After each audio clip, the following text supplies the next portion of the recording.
I'm Nellie Sugii. I'm a junior researcher at the Lion Arboretum, University of Hawaii, Manoa. And my program is the Hawaiian Rare Plant Program, which deals with the rescue and recovery of the Hawaiian native plants, primarily the critically endangered species that we have. I've always been interested in science, and I knew that as far as in my career path, I'd be in some kind of a science-based career. At first, I entered the University of Hawaii thinking that I'll go into marine biology, but I knew it wasn't for me when I knew I had to do an internship on a boat for 3 months. So I looked, and then I took a horticulture class, and I found that it was so interesting, you know, just learning about plants and how they grow and how it's so important in our culture as well as our livelihood. It really drew me in, and I became a horticulture major and got my bachelor's degree and worked for a master's. Have been out for quite a while now, but am back into the PhD program at this moment.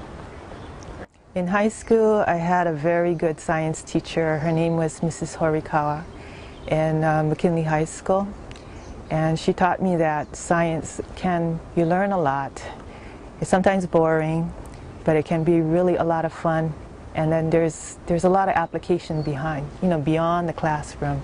It's just a matter of looking ways to apply it, I think. And when I got to college, again, I've been fortunate in having good mentors, Dr. Kamimoto, where I got really interested into working with orchids and anthuriums, and that really got me started into horticulture and working with plants on a commercial level.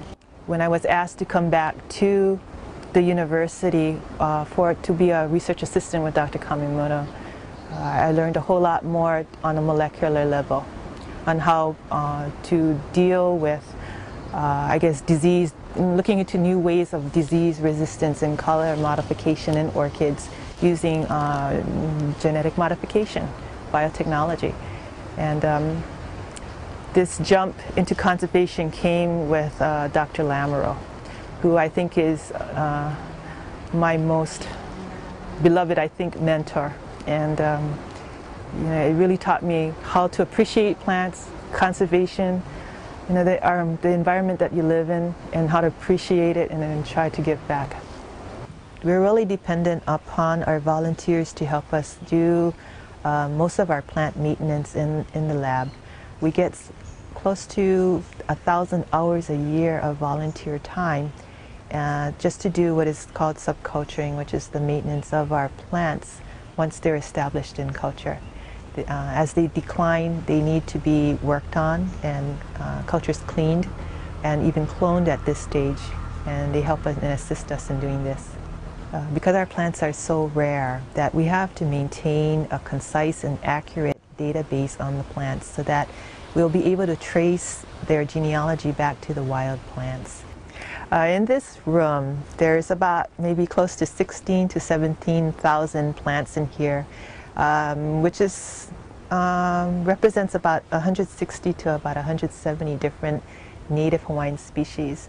And our program really concentrates more on the critically endangered ones, and these are the ones that have less than maybe about 50 in the wild left, or actually some of them are even extinct in the wild. So our job here is to act as like a germplasm bank where we actually store living tissue in these test tubes until there's a time where the land managers, say they be the state of Hawaii or the U.S. Army, who does most of the active, what they call plant management in the wild. They ask for these plants back to be put into restoration programs. I think, anybody who is interested in doing some kind of a science career, just exploring into volunteership, looking into programs either in school or extracurricular that they can volunteer in and gain more experience and actually getting their feet wet to see if that's what they really want to do. Because I think mentorship starts early, and then just having your I don't know how your ideas in place before you actually go to the university really helps, because then you can really focus on what you're truly interested in once you get there.